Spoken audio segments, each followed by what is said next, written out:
Eric, I grew up watching you, and I get a chance to talk to you here. When I think about Don Cherry, Rock'em Sock'em, I think about you in a Flyers uniform, with those Cooper Technoflex is just legendary stuff. And it's not the goals or anything so much that I think about. It's the way you played was so dominant, and you were just manhandling grown men in the league. And you didn't have to do that because you were so skilled. And it inspired me to play hockey that way. I loved everything about it. But I want to ask you, was there anyone or anything that made you play that style of hockey?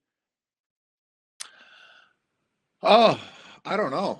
It's kind of the way that in terms of making your ascent in hockey, that's kind of how I felt I needed to play.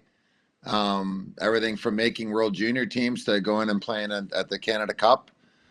You got to differentiate yourself a little bit. And I think it might be a topic later on about when I look at some of the teams, a lot of the guys all look the same. I mean, how do you differentiate yourself? What do you give that's a little bit different from the next guy, so the coach notices you and makes puts you on the ice or even makes you part of the roster if it's at that level. So. Yeah, no, it's just I don't know. It's just the way we went about it, and it was there was so much hooking and holding that it was all so much of it was based on strength and trying to get through people as opposed to avoiding people. Yeah, it's such a much different game. We just saw the Leafs and Flyers get together in back-to-back games. What do you make of today's game, Eric? I mean, it's different. It's certainly different. I watched. We were there. Our family was there Sunday night, and I thought it was a good game. I didn't get to see the whole thing. We left. We left a bit. The kids are young, so we left a little bit before the third period ended. But I thought it was a pretty good game. I look at the game right now, and it depends on how far you want to go. I think that teams that decide that they want to turn on the physical element of things just before the playoffs don't seem to do very well. I think the teams that play heavy all the way through, their bodies get used to it. They get accustomed to it. They get, that's the way that they play. And come playoff time, I think it's a big advantage to have that in your arsenal. I'm not saying, a team needs to play that way every night, but certainly it's certainly not a switch that you kind of flick on and say, okay, now all of a sudden it's playoff hockey. We need to pick up on our physical side. I mean, it's a whole different game. We're seeing a lot of, they're calling these kneeing penalties. Even at the World Junior. I don't know. What did you guys think of the World Junior situation? Well, I was going to ask you as well. It's the refereeing is so difficult. You get a guy from these different countries, and the leagues that they ref in, they're completely different styles of hockey. So to get everyone together and try to ref it the way that I think it should be refed, I guess, is difficult. But it just seems like they don't let the intensity ramp up. They love putting their hand up, and it's almost like they get off on being in control of the game, which drives me nuts. And you look at the way the World Juniors used to be played, the way Canada used to play, it's almost like even if they wanted to, which it doesn't look like they do, but they're not able to dominate physically the way they used to, which is certainly disappointing. And it's so much different than your era, correct? Well, I mean, I look at some of the penalties and some of them, they're pretty obvious what we, I say we always want Canada to win and to do well. But I look at some of the kneeing things, and it was always seemed to be head on head. You know what I mean? Like it wasn't like we were veering guys and taking ice and taking a living room and shoving them into a closet. We were. It was a lot of high risk one-on-one straight at two trains going at things. That's one thing that I saw, and you're right. The refereeing, I thought we would have had a chance had it been an American referee, to be honest with you, in the quarters. But yeah, once you get tagged as being kind of the dirty team in a tournament, it's hard to shake that. It's hard to shake that. the buzz about your team and what's happened thus far. So they can't wait to put their hand up at times. So yeah, that was a bit frustrating for sure. What about Canada in general? I mean, their shortcomings, it's like a historic loss, losing in the quarters twice in a row, which has never been done before. What do you think needs to change from there, if from your point of view?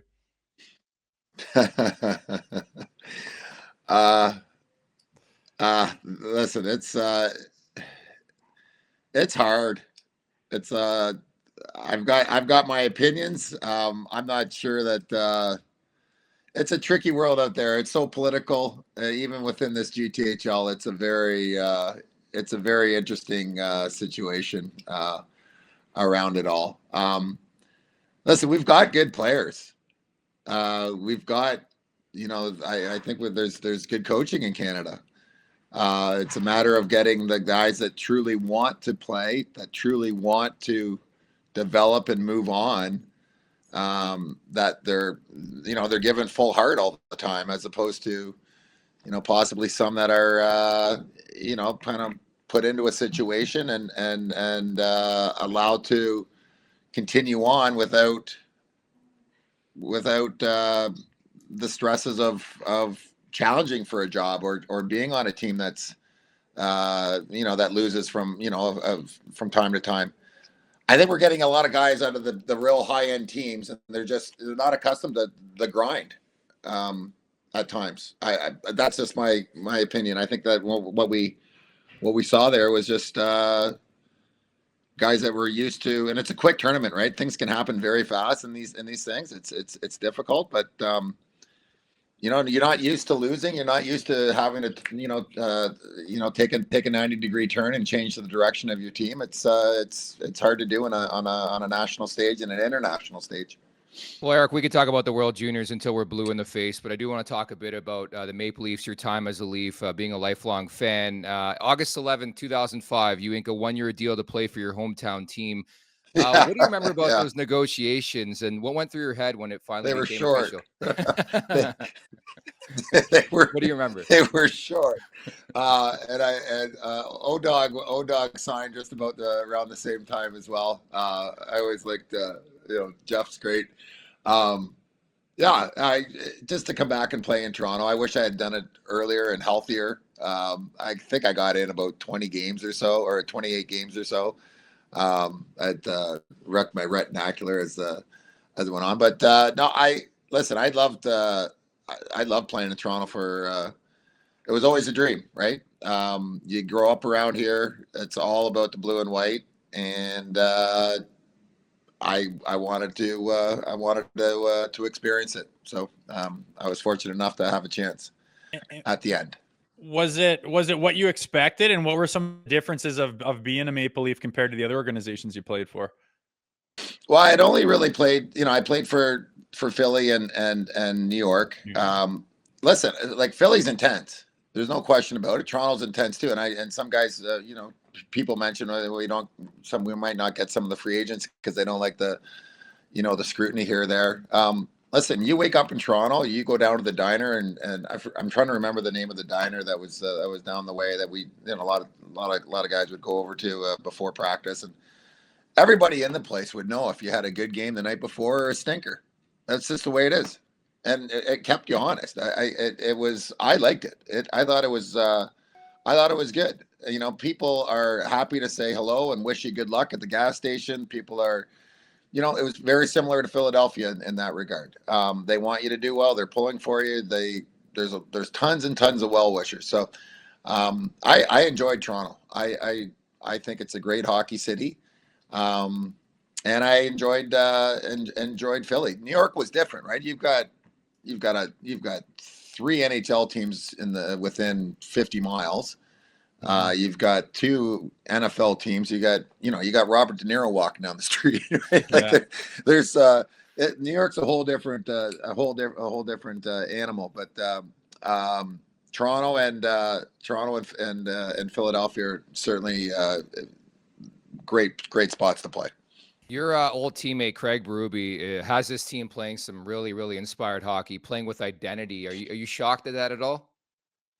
Not at all. No, he's done well. you look back to St. Louis days. I mean, like I was always shocked that remember when I think it was Game 6 or something that it went really against St. Louis. There was a penalty called, or I forget the incident that occurred, and for him to rally his guys and to come back out and to just erase the board and say, all right, that happened. We're moving on. We just got to go win one game, and to go out and be successful in that. I mean, that's pretty incredible. He's a good coach, and then they brought in like Tanev on the back end. I'm impressed with him. He's done a really good job. I think that's people have underestimated the effect that he's had both on the ice and I bet you in the dressing room. We're not in the dressing room so it's tricky to say, but I think there's a real calming effect to his presence. I think that's a really good a big point for them. Yeah, and speaking of Chief, you got to play for Pat Quinn when you were in Toronto. What were some of the coaches that you really loved playing for, and what was their philosophy? I loved Roger Nielsen. Roger Nielsen recognized that there were 23 guys on the roster. Everyone had different strengths, different weaknesses. He could yell and scream at some of us, and he never really yell and scream. It was Roger. He rarely ever swore. Didn't swear much at all. But there was different ways and different tactics that he would use to get his points across, depending on the personality of the player. And then when it came to off-ice training, some guys had endurance and maybe not so much the foot speed.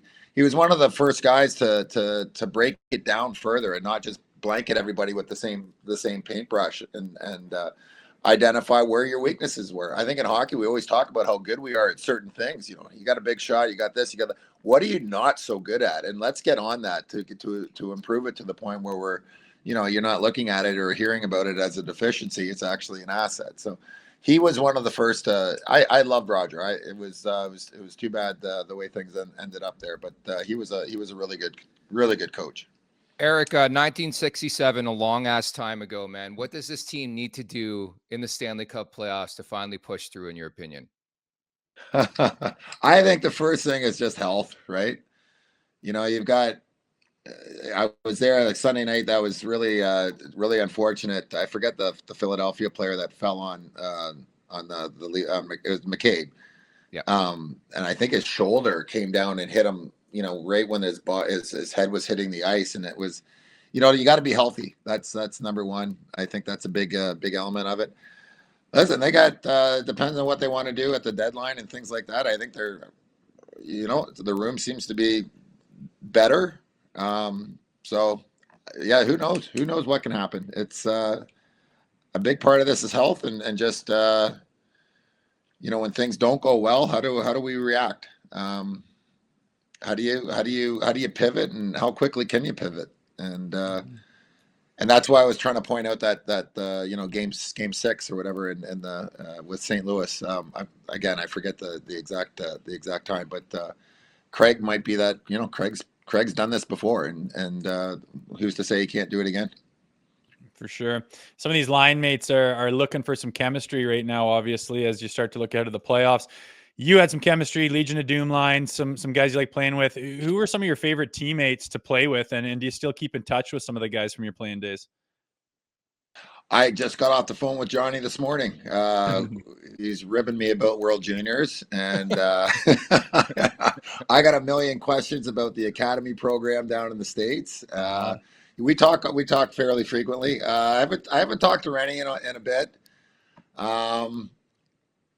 I guess it's been a few months now that's gone on. But being in Toronto, there's a bunch of guys all around. We skate Tuesdays and Thursday mornings. There's guys in and out all the time. In terms of the Flyers, there's always people floating around. You go down to the game and you see a bunch of guys, and it's fun. It's fun to catch up, but yeah, I mean, I don't get down there. I wish I got down there more. But we get down there with the kids as much as we can, and they probably get in about 3 or 4 games a year and have some fun. Get to watch it.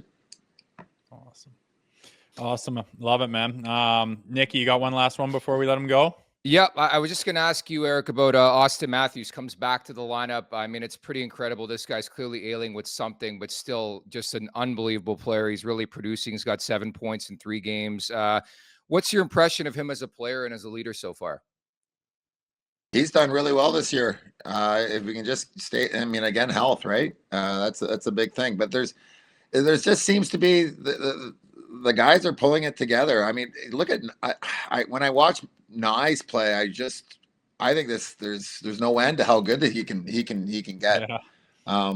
He's solid. You know, you look at him, he's got the strong neck. He skates. He skates with purpose. Like he looks like such a player. And I think as he gets his confidence going and gets more and more exposure, I think you're going to see a load that, you know, people look at. Yeah, we need a goal. We got to get Austin out there. I think that load can be shared a little bit more with the legs of with the Knies. I think he's going to be one of those players.